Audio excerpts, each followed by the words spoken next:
Mediocre Warfare is the fourth game in the mainline Call of Duty canon.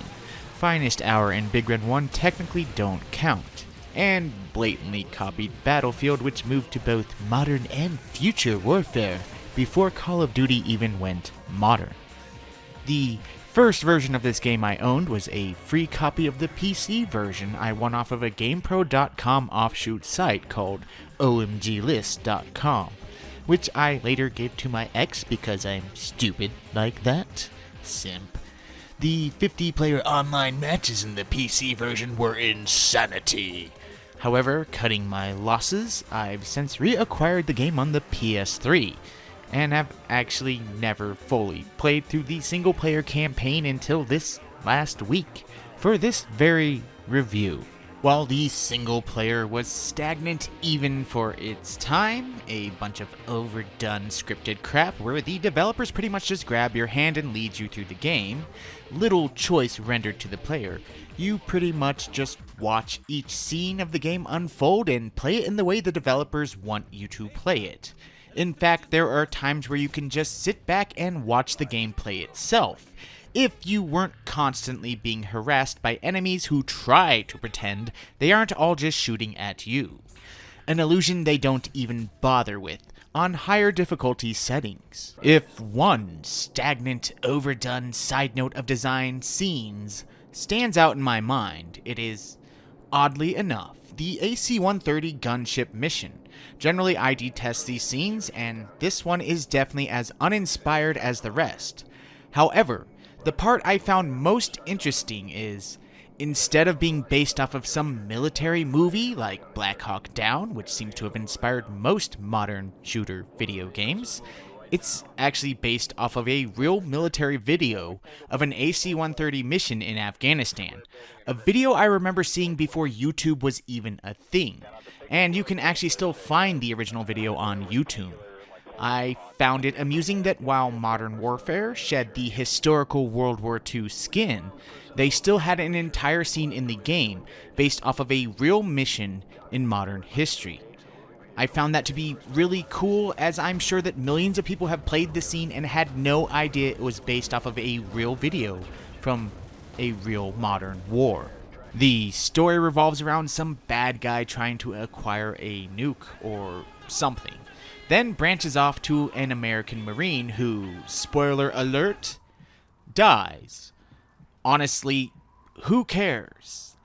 Unpopular opinion, I don't actually need my game to tell me a visual story. Super unpopular to say this, but I think that gaming has suffered a lot in design and gameplay innovation since plot became, in some gamers' mind, the most important part of a game. And Modern Warfare is a perfect example of using story as a crutch to disguise mediocrity in gameplay design, and to take a game with 3 hours of gameplay and stretch it out to a 5 or 6 hour game. Now follow me on this, as I'm not saying that a good storyline and good gameplay scripting can't improve a gameplay experience. However, there is a fine line developers need to walk, in my unpopular opinion. Simply put, too much scripting and too much story at the expense of the gameplay is never acceptable. Developers have used these for too long to hide a complete lack of innovation in design and gameplay. Yes, the multiplayer, I'll get to that later, but follow me here. There is a popular opinion I've heard being espoused out there that storyline in a game is what gives the gameplay meaning. And I say that view is actually completely backwards. The gameplay and interactive elements are what give the visual storytelling elements their meaning in video games. Simply put, if I want a great storyline, I'll read a book. If I want great visual storytelling in a medium, I'll watch a movie. To me, the gaming equivalent of good plot in a book or good visual storytelling in a movie is the feeling and emotions you get while playing the game. The true story of a game will always, to me, be in that feeling of playing the game. Truly, that's the only emotional reaction that has ever mattered to me. It also doesn't help that the average storyline in most modern games just acts as a replacement for an objective screen. like those found in old school GoldenEye. So if you're one of those who says that the story gives the gameplay meaning, as in gives you the mission objectives in the game, then I suppose I can sort of agree. However, those games that have and always will do storylines the best are those games that make the storyline a gameplay mechanic. Games like Deus Ex have such a memorable and engrossing storyline because unraveling all of it requires deeper exploration in the game itself. There's also those story adventure games that the entire gameplay is unraveling the story, and that is story done right within the interactive elements. Some of you might say, what about RPGs? But all of us have played RPGs that we loved because the battle system was deeper and more engrossing than the story behind it. Even turn-based RPGs can't stand on just story alone. Believe me, as someone who used to be a giant RPG addict, owning nearly 50 on the PS1 alone, you grind in the battles a whole lot more than you read text boxes. If the battle system is poorly designed, then the average gamer will just move on to another, more interesting RPG instead. Again, I'm not saying that storyline doesn't add to a game experience, but only when the interactive elements work right. I disagree with a lot of modern reviews that dock a game points for having plot holes. Those really don't matter to me and never really have. However, having gameplay and design holes matters a whole lot more, because a broken game with a great story is still a crappy game. However, a great game with little to no story is still a great game. Perhaps I should have saved this rant for its own video, and Call of Duty isn't the only perpetrator in this regard. However, the 7th gen is the gen that I really started to lose interest in most modern gaming, as I only casually play online anymore and could care less about visual storytelling in games. I've actually skipped most of this generation. I'm still gaming on the PS3 60. Games have gotten shinier, but not much has changed from a design standpoint. Plus, anytime I had the money for a new console, something else would always come up and I'd spend it on things like living and eating. Anyway, end rant, because no one plays Call of Duty for its single player anyways. It's the multiplayer, stupid. Of course, I probably need to tell no one that the addition of perks and an RPG leveling system, along with free kills with the kill streaks, was an ingenious addition to Modern Warfare that took a popular series and made it THE series, unseating everything else, including Halo, who was the big game prior to the rise of Modern Warfare. For as cheap as I've always found the addition of perks, aimbot aiming, and free kills through the kill streaks, because those are actually pretty cheap additions when you think about it, making the game feel a lot cheaper and less about skill, and as much as my first impression of Modern Warfare was that it was trying to simulate a match in Battlefield, minus the massive amounts of players or having real humans controlling the helicopters, and doing it with a tiny fraction of players, yes, copy Battlefield without being Battlefield. This is a trend in the Modern Warfare / Call of Duty series. I still actually have to stand back in awe and respect for the larger effect this game has had on gaming. And not just gaming itself, but transcending gaming and becoming a piece of pop culture. I've seen side effects on things like YouTube and the streaming platforms. I've been on YouTube since September 2007, and I actually just passed my 13-year anniversary of the very first video I ever uploaded. Yes, retro YouTube, no copyright hounds, no ad revenue, and videos had to be 10 minutes or less and under 100 megabytes. I mostly came on to watch gameplay samples of games I wanted, and retro gaming channels like, of course, AVGN, but also guys like the Happy Video Game Nerd, or Uncle Derek, who does Stop Skeletons from Fighting now, and still releases great content. Actually, I love watching that guy's channel. HVGN in particular inspired me to post the positive sides of gaming, spotlighting hidden or underrated gems. I was all, hey, I'll do that, but what system do I own the most games for? Oh yeah, PS2. Since everyone was already covering the NES ad nauseum, it was an open platform to cover because there wasn't a lot of PS2 gaming samples and gaming footage out there yet, even though it was still alive at the time. I went with a console that was still alive and kicking when I first started posting. However, even though I was in the retro/PS2 scene, which wasn't retro at the time, it certainly didn't take me long to hear about the Call of Duty community on YouTube.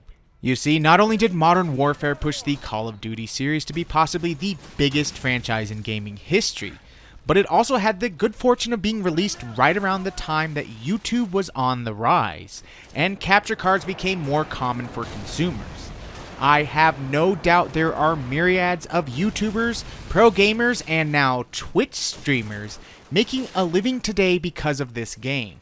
Montages. Let the bodies hit the floor, let the bodies hit the floor.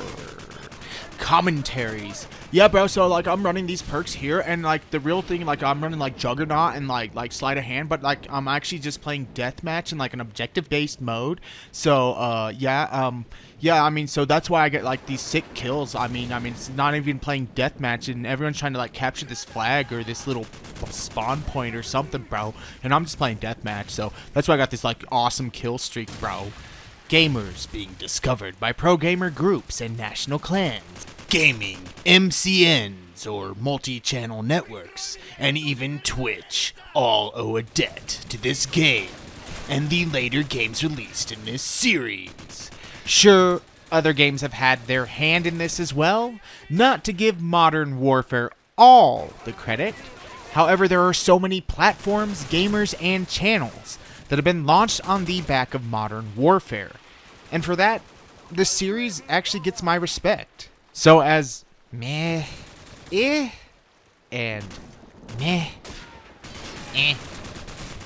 meh, as this series has always been to me, and how so not even close to being in the Call of Duty community as I am, I can still completely respect the larger effects that have transcended past gaming. I even have a nephew that streams Call of Duty to this day. Link to his Twitch channel and his YouTube channel in the description below. By the way, he's also a much prettier man than I will ever be.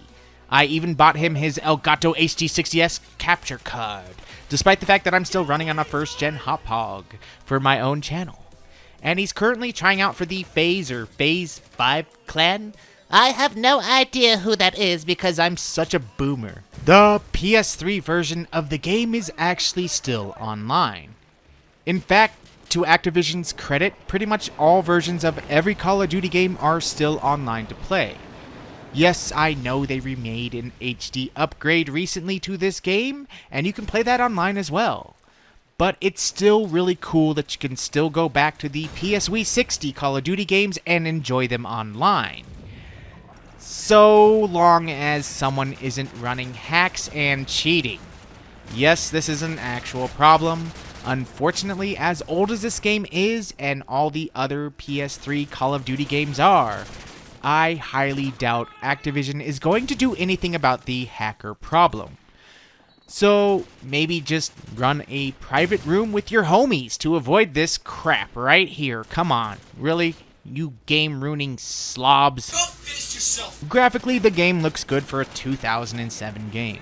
COD never had the best graphics for its time, but always made up for it with its smoothness of play. In fact, if there's one thing I can't find any fault in, it's the smoothness of play and the controls. Infinity Ward definitely nailed it, making for a, as Call of Duty fans say, arcadey feel. Aiming, even in its higher speeds, is fast and smooth. And the default control scheme has pretty much become the default control scheme for all shooters since. The movement and feel is somewhere between realism and Quake, and feels great. I know new additions and refinements have been made since the first Modern Warfare, but they're all built on this solid foundation. While movement isn't as free or as fast as Quake or Unreal Tournament, there is still a freeing air about the controls. The voice acting in the game is well done, and the music is iconic. In fact, for as little time as I've put into the series, The menu music brings back a strange nostalgia to me, as I'm sure it does most gamers. How many hours of your life have you spent listening to the menu music alone?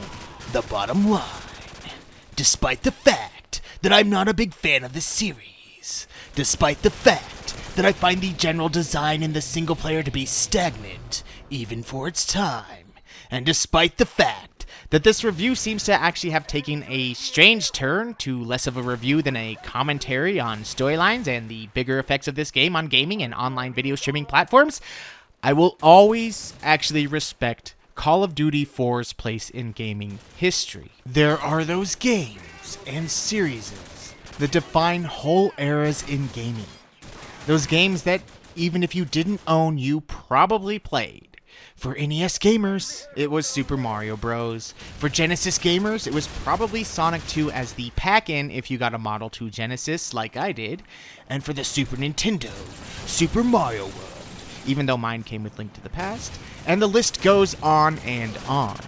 In every generation, there were those common games that brought millions of gamers together, and we all had the same experience. Those games that pretty much everyone played, and they became that common experience for everyone who partook in that generation. For the 7th generation, that game was Call of Duty 4 Modern Warfare. It, and its sequels, for better or worse in your opinion, have forever left their mark on gaming, and still continue to do so. If there was one game to define that entire generation of gaming, it was, despite the fact that I don't want to say this, Call of Duty 4. Even if you didn't play 4, chances are you logged hours into one of the COD games on your PS3 60. And that makes this game iconic, despite the fact that I still think it's stagnant. I hate it. Okay, I don't hate it, actually.